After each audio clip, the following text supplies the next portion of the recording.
The alarm went off at 3 a.m., cutting through the silence of the Nevada research facility like a knife. Dr. David Chen rolled out of bed, his heart already racing. This wasn't a drill. The scanner had picked up something big. 20 minutes later, he was in a jeep with 5 other people racing across the dark desert.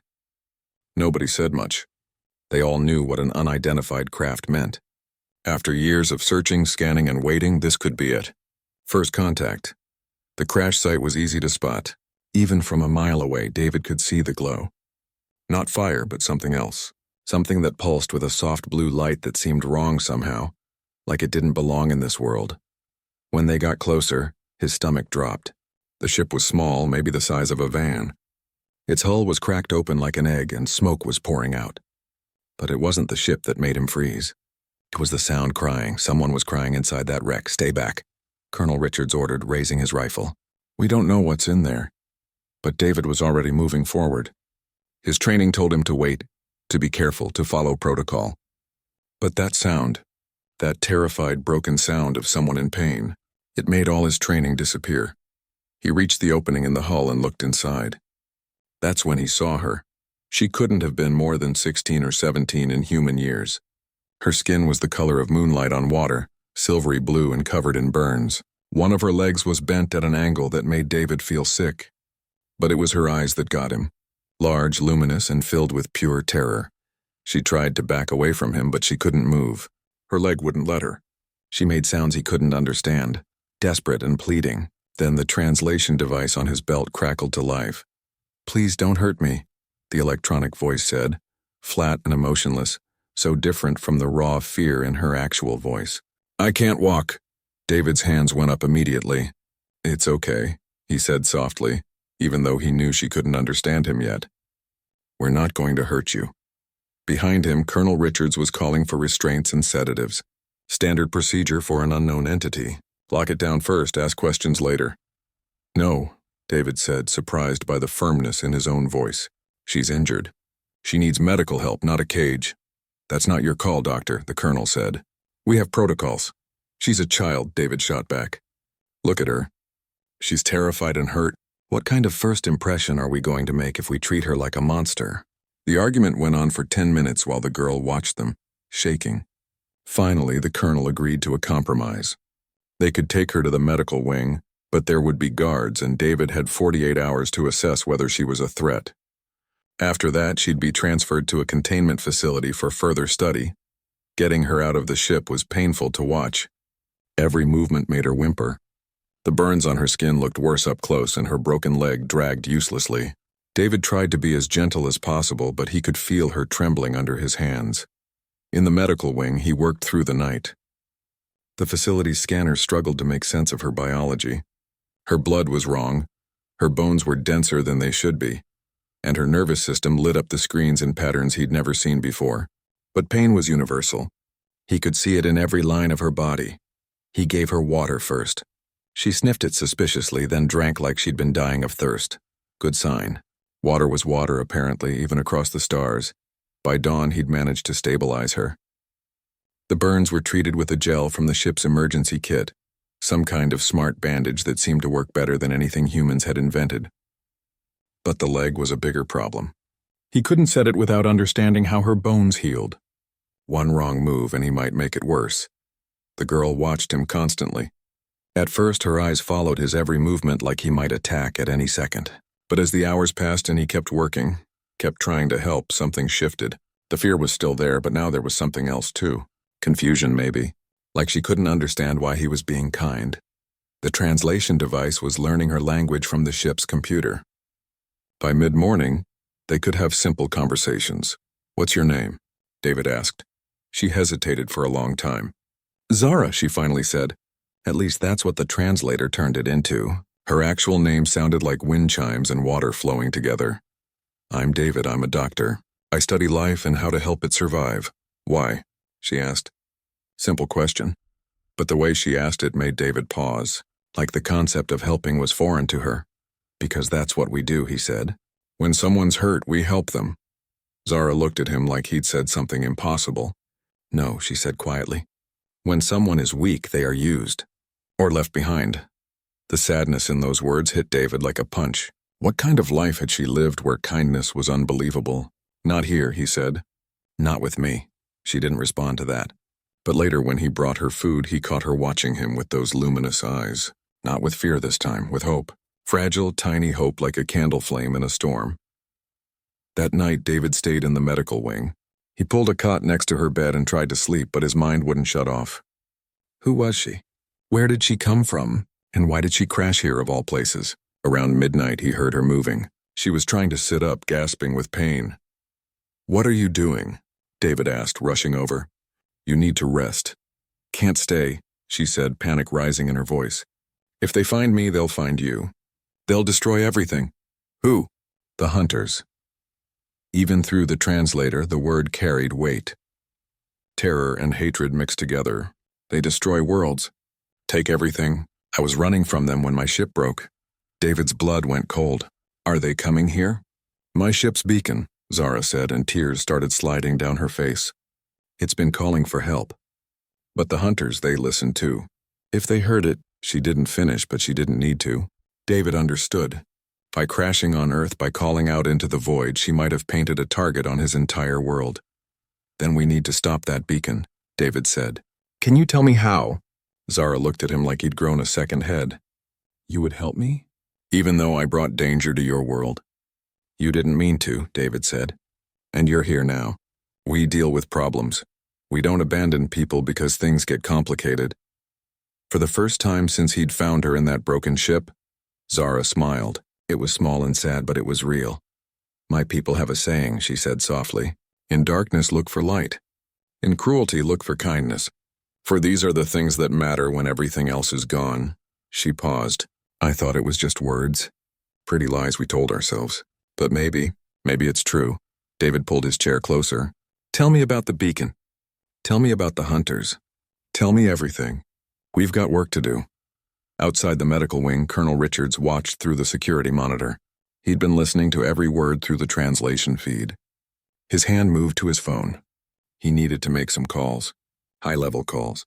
Because if what the girl said was true, the world had about 2 weeks before something terrible arrived from the stars. But as he watched David lean forward, listening intently as Zara began to explain about her ship's systems, Richards felt something unexpected. Hope. Because if humanity could show compassion even in the face of danger, even to a stranger from the stars, maybe they had a chance after all. The 48-hour deadline suddenly felt very different. It wasn't about assessing a threat anymore. It was about saving 2 worlds with 1 act of kindness. The next morning started with bad news. Colonel Richards walked into the medical wing with a tablet and a grim expression. David looked up from Zara's bedside where he'd been studying diagrams of her ship's damaged systems. The Pentagon wants her transferred, Richards said quietly. Today, David felt his stomach drop. You gave us 48 hours. That was before I sent them the translation of her warning about the hunters. Now everyone's involved. CIA, NSA, Space Force.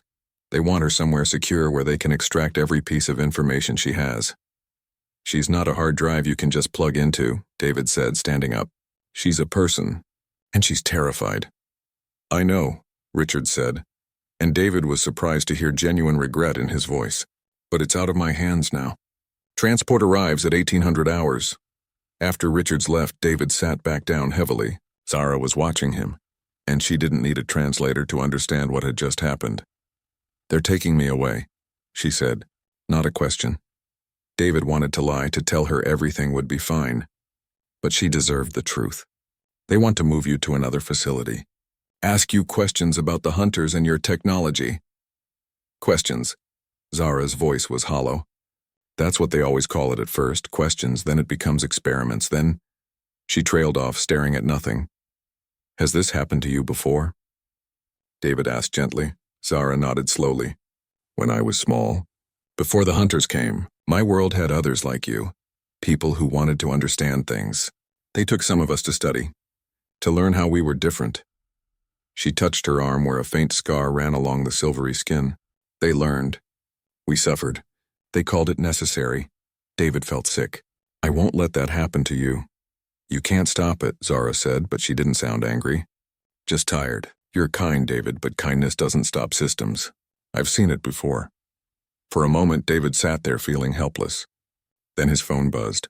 A message from someone he'd worked with before. Dr. Lisa Park, a linguist assigned to the project. 3 words. We need to talk. He found her in the cafeteria, sitting with a younger man in a military uniform. Lieutenant Jackson Hayes, one of the guards who'd been posted outside the medical wing. We've been listening to the translations, Lisa said without preamble. All of them. The story about her world dying. The hunters, everything. And? David asked. And we want to help, Jackson said. What they're going to do to her isn't right. We all know it. David looked between them. Help how? They're moving her in 8 hours. We've been thinking about that, Lisa said.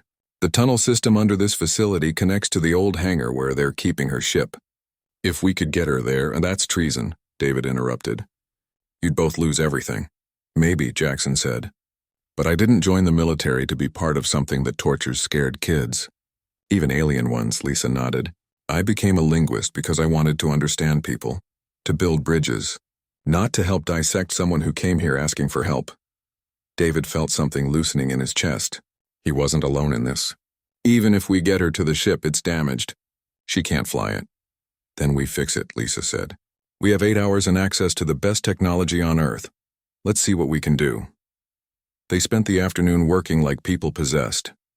Lisa took Zara's damaged leg brace and, using materials from the ship's repair kit, built something stronger. The alien technology was fascinating, responding to thought and adapting to need. By 4 p.m. they had something that might work. Try it, David said, helping Zara stand. Her first steps were shaky. The brace glowed softly, adjusting to her movement. Pain flickered across her face, but she kept going. 3 steps, 5, 10. I can walk, she whispered, and there were tears in her eyes. After so long, I can walk again. It was such a simple thing. Walking. But watching her move on her own, seeing the dignity return to her face, David understood how powerful freedom of movement really was. At 5:30 p.m., Jackson created a diversion. A fire alarm in the east wing, minor but enough to draw attention. In the chaos, they moved. The tunnels were dark and cold. Zara leaned on David, her new brace helping but not perfect. Every step was still painful. Behind them, they could hear alarms starting to sound. Someone had noticed she was gone. Keep moving, Jackson urged, bringing up the rear. We're almost there. They emerged in the old hangar just as the facility lockdown began. Zara's ship sat in the center, still damaged but no longer smoking. Lisa had spent the last 2 hours downloading every file she could access from its computer, hoping something would help. Can you fly it? David asked Zara. She moved to the ship, placing her hand on its hull. The surface rippled under her touch, responding to her. Maybe, if I can get the beacon shut down and the engine stable enough for orbit. What about the hunters? Lisa asked. If they're already coming. The beacon's been broadcasting for 3 days, Zara said, her fingers flying over controls that appeared in the air around her, holographic and beautiful. If they detected it, they'll be here in 12 more days. I need to warn others. Gather help. David's heart was pounding. Others? There are more refugees? Scattered across the stars, Zara said. All running. All hiding. But maybe if they knew there was a world willing to help, willing to fight with us. She looked at David. You showed me something I thought was dead in the universe. Hope. Real hope. Maybe that's worth fighting for. The hangar doors burst open. Colonel Richards stood there with a dozen armed soldiers. For a terrible moment, David thought it was over. Then Richards raised his hand. Stand down, he ordered his troops. Sir? One of them asked, confused. I said stand down. Richards walked forward alone. He looked at David, then at Zara. I read all the files. Every translation. I know what's coming. He turned to Zara. I also know what they'll do to you if you stay. The things they'll justify in the name of security. You're letting us go? David couldn't believe it. I'm securing the perimeter, Richard said carefully. What happens inside this hangar in the next 10 minutes is not my concern. He looked at his soldiers. Is that understood? Slowly they nodded and filed out. Richards was the last to leave. At the door he paused. Doc, I hope you know what you're doing? So do I, David admitted. With the room clear, Zara worked faster. The ship's systems came online one by one. David and Lisa helped where they could, following her instructions even when they didn't fully understand the technology. The beacon's off, Zara announced. Engines are at 40%. Enough to break orbit, but not much more. Then go, David said. Find your people. Get help. Zara turned to face him. In the ship's glow, her silvery skin seemed to shine. I don't know if I'll make it. The ship is badly damaged. You made it here, David said. You'll make it out there too. She moved closer, reaching out to take his hand. Her fingers were longer than his, more delicate, but the grip was firm. Why did you help me, truly? You knew it would cost you everything. David thought about that. About his career that was probably over. About the consequences he'd face. But then he thought about her voice in that broken ship. Please don't hurt me. Terrified and alone. Because you asked me not to hurt you, he said simply. And I couldn't, none of us could. If that makes us fools, then we're fools. Zara smiled again, stronger this time. My mother used to say that fools are just people who believe in tomorrow when today says it's impossible. I think she would have liked you. The ship's engines began to hum, growing louder. Zara climbed inside, turning back one last time. I'll come back, she promised. With help. I swear it on my mother's memory. Earth showed me kindness when I had none. I won't forget. We'll be here, David said. However long it takes. The ship lifted smoothly despite its damage, rising through the hangar's open ceiling. David, Lisa, and Jackson watched as it became a point of light, then disappeared into the early evening sky. They stood there in silence until Colonel Richards came back in. Well, he said. That's done. Now comes the hard part. What's the hard part? Jackson asked. Richards looked at them seriously. Convincing the world that what just happened was our best chance at survival, and then getting ready for whatever shows up in 12 days. David looked up at the stars beginning to appear in the darkening sky. Somewhere up there, Zara was flying toward an uncertain future, but she wasn't alone anymore, and neither was Earth. Whatever came next, they'd face it together. Human and alien, different species, but the same hope, the same belief that kindness mattered, even when everything said it didn't, especially then. The military tribunal started 3 days later. David sat at a table facing 5 stern generals and 2 civilian oversight officers. The charges were read in a monotone voice. Aiding an unauthorized entity, compromising national security, theft of classified materials, and about 6 other things that could send him to prison for 20 years. Lisa and Jackson sat at separate tables, facing their own charges. They'd barely spoken since Zara left. Protocol said they weren't allowed to coordinate their stories, but they didn't need to. They all planned to tell the truth. Dr. Chen, General Morrison began, her voice cold. Do you understand the gravity of what you've done? Yes, ma'am, David said. Then perhaps you can explain why you chose to betray your country, your colleagues, and your oath to protect human interests. David took a breath. I didn't betray those things. I honored them. We had a chance to make first contact in a way that showed the best of humanity. Instead, the plan was to imprison and experiment on a terrified, injured child. That's not the humanity I want to represent. She's not a child by any definition we understand, another general argued. She's an unknown entity with unknown capabilities. She's a person in pain who asked for help, David said firmly. I watched her struggle to walk. I watched her cry from fear and loss. Those aren't unknown. Those are universal. The hearing went on for hours. They picked apart every decision, every moment. Why didn't he sedate her? Why didn't he wait for proper authorization? Why did he value one alien life over potentially billions of human lives? That last question came from Colonel Patterson, the hardest of the generals. What if she was lying? What if this whole thing about hunters and dying worlds was a manipulation? You gambled everything on the word of a creature we know nothing about. David leaned forward. Did you watch the translations? Really watch them? She told us about her mother singing to her, about the day the hunters came and turned her sky red, about watching her friends die because there weren't enough ships to save everyone.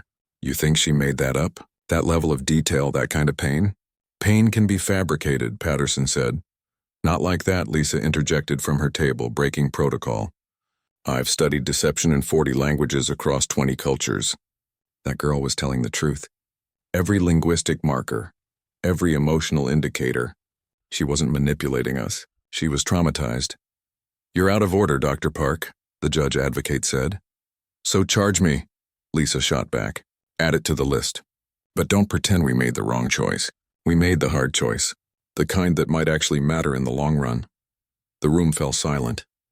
Finally, General Morrison spoke again. "Let's talk about the beacon. You claim she turned it off to protect Earth. How do we know she didn't simply change its frequency? For all we know, she could have called more of her kind here." "Then we'll meet them when they come," David said. "But I don't believe that's what happened. She could have demanded our help by threatening us. She could have tried to take what she needed by force. Instead, she asked, politely, terrified but polite. That tells you everything about her character." Behind the generals, Colonel Richards sat in the observer section. He hadn't testified yet, but David caught his eye. Richards gave the smallest nod. At least someone understood. The tribunal adjourned for the day. David was led to a holding cell, comfortable but clearly a cell. He lay on the bunk and stared at the ceiling, wondering if he'd see anything but prison walls for the next 2 decades. But outside, things were happening. The translation files had leaked. Some tech-savvy corporal had sent them to his sister who worked for a news site. By that evening, the world knew everything. Zara's story. The hunters. David's choice. Public opinion split immediately. Half the internet called him a hero. The other half called him a traitor who'd endangered everyone. News channels ran 24-hour debates. Scientists argued about whether the threat was real. Religious leaders discussed whether aliens had souls. Politicians postured and positioned. On the 8th day after Zara left, something changed. NASA detected anomalies in the Deep Space Sensor Network. Multiple objects moving faster than any known propulsion system, heading toward Earth's solar system. The tribunal was suspended immediately. All hands on deck. David was brought to a secure briefing room where generals, scientists, and intelligence officers crowded around screens showing data he could barely understand. But the conclusion was clear. Something was coming. Multiple somethings. And they'd arrive in 4 days, not 12. "The hunters?" he asked. "We don't know," Richard said. He'd been given command of Earth's response, whatever that meant. Could be them. Could be whoever else received that beacon. Could be Zara coming back. He looked at David. "You know her. What do you think?" David studied the data. 3 large signatures and about 15 smaller ones. Too many to be hunters, I think.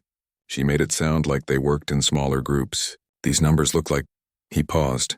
Like refugees. Like people gathering together. Or an invasion force, General Patterson muttered. They had 4 days to prepare. 4 days to get every nation on Earth to set aside their differences and present a united front. 4 days to build defenses against technology they didn't understand. It was chaos. Beautiful, terrifying chaos.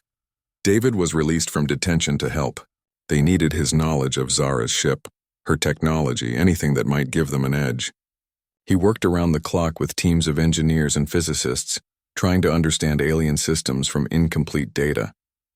Lisa worked on communication protocols. If these ships were friendly, they needed a way to talk.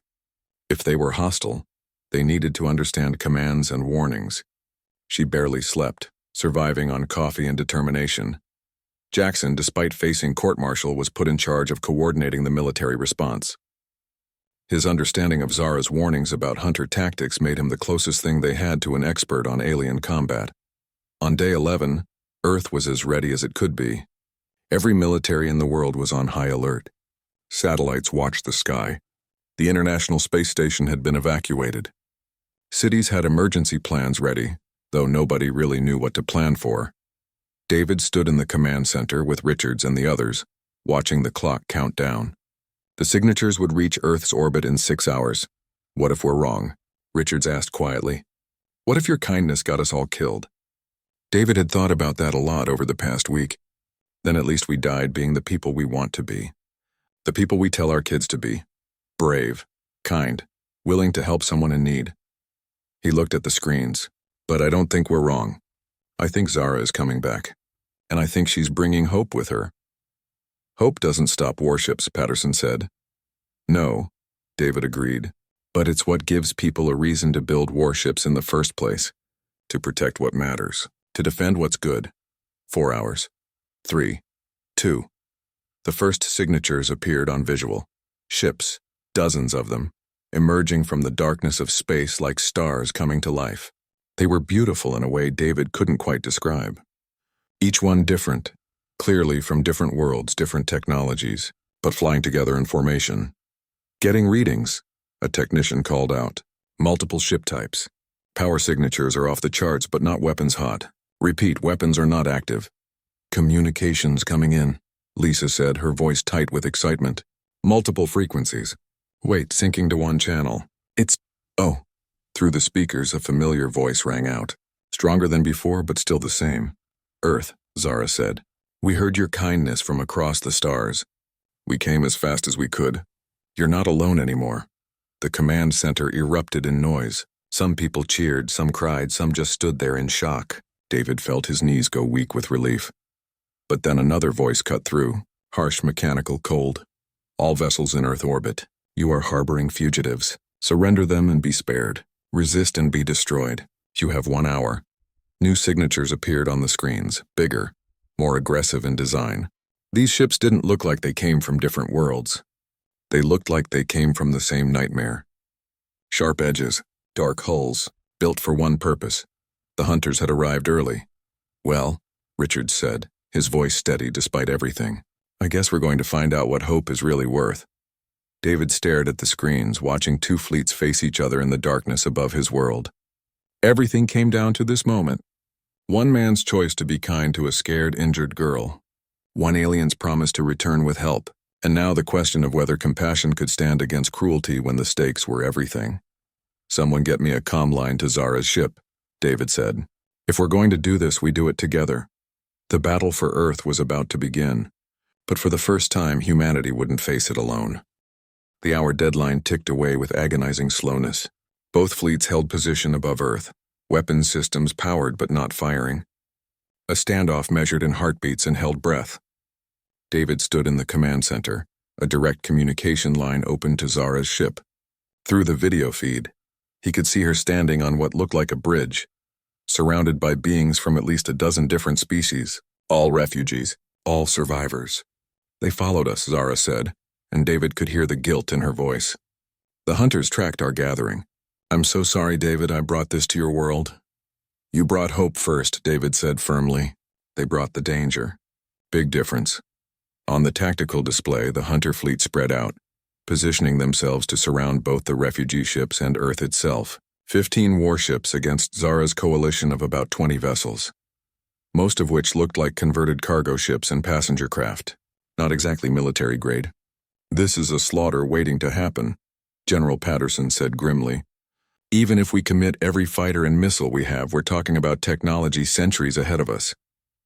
Then we don't fight them the way they expect, Jackson said. He'd been studying the data from Zara's files, learning everything he could about hunter tactics. They're used to overwhelming force against scattered targets. They've never faced coordinated resistance. They're facing it now, Richard said. He opened a broadcast channel to every military force on Earth. All units, this is command. We are weapons free. Target priority. Protect the refugee fleet. They came to help us. We return the favor. 30 minutes left. Zara's voice came through again. David, there's something else. The hunters, they don't just destroy. They corrupt. They have weapons that turn a planet's own atmosphere against it. If they deploy those here, Earth will kill itself. That's insane, Lisa said, horrified. That's efficiency, Zara replied bitterly. Why waste resources destroying a world when you can make it destroy itself? They've done it to 40 planets that I know of. David felt sick. How do we stop it? We don't let them deploy it, which means we need to end this fast. 15 minutes. The hunter commander's voice crackled across all frequencies. Final warning. Surrender the refugees. Your world will be spared. Before anyone could respond, a new voice cut in. Deep, resonant, and carrying an authority that made everyone in the command center stand straighter. This is Guardian Captain Reeves of the 7th Fleet. The hunter claim to jurisdiction in this system is denied. Earth is under our protection. New signatures bloomed on the screen. Massive ones. 3 ships that made everything else look like toys. They emerged from behind the moon. Weapons arrays that could probably crack a planet glowing with barely contained power. Who are they? Richards asked, stunned. Zara's face on the screen broke into a smile. The ones who have been fighting the hunters for generations. The ones I convinced to come here because you showed me that some species are worth defending. The Guardians. David remembered Zara mentioning them. Ancient, powerful, and apparently very good at dramatic entrances. The hunter fleet reacted immediately, breaking formation and powering weapons. But they were hesitating. The Guardians were a known quantity, a dangerous one. All hunter vessels, Captain Reeves announced. Withdraw or be destroyed. This is your only warning. You can't protect every world, the hunter commander shot back. Today you save this one. Tomorrow we'll take 3 more. The math is not in your favor. The math, Reeves said calmly, just changed. Suddenly, the space around Earth lit up with new arrivals. Not ships, people, thousands of them broadcasting from worlds across the galaxy. Faces of every imaginable type, united in one message. We stand with Earth, they said in hundreds of languages that the translation systems struggled to keep up with. Today the running stops. Today we fight back. David watched in awe as the broadcast continued. A reptilian being from a world of endless oceans, a crystalline entity that seemed to be made of living light, creatures that looked like walking trees, like sentient gas clouds, like impossible geometries, all saying the same thing. Because if humanity, a species that just learned they're not alone, can show compassion to a stranger, one of them said, then maybe we can too. Maybe we can stop running and start fighting together. What did you do? David asked Zara. I told them about you, she said simply. About a human doctor who helped an alien girl when he had no reason to. Who risked everything because it was right. That story spread faster than the hunters ever could. Hope is contagious, David. You started an epidemic. The hunter fleet was surrounded now, not by ships but by something more powerful, by the idea that they could be resisted, that their victims weren't victims anymore. The standoff continued for another 3 minutes. Then, without warning, the hunter ships turned and began to withdraw. Not retreating exactly, but definitely leaving. Tactical withdrawal, Jackson called it. They'd be back, but not today. As they disappeared into deep space, the cheering in the command center was deafening. But David couldn't join in, not yet, because he knew this wasn't over. It was just beginning. Zara's ship, along with several others, requested permission to land. 3 hours later, David stood in a hangar again, watching ships touch down. Refugees emerged, cautious but hopeful.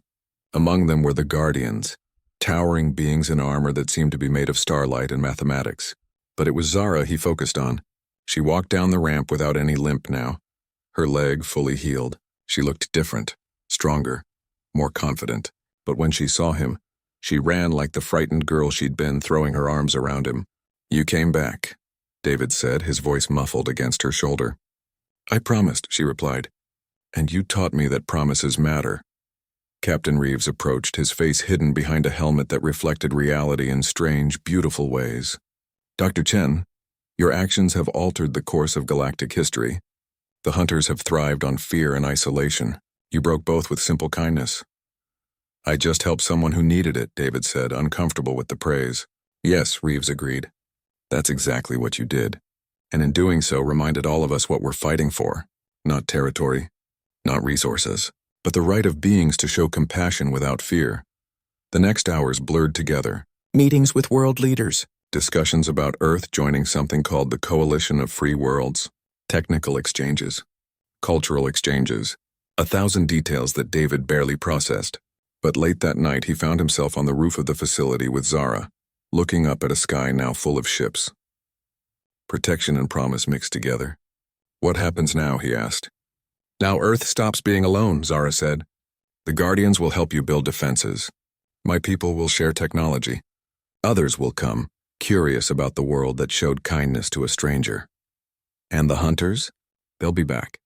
Probably with more ships next time.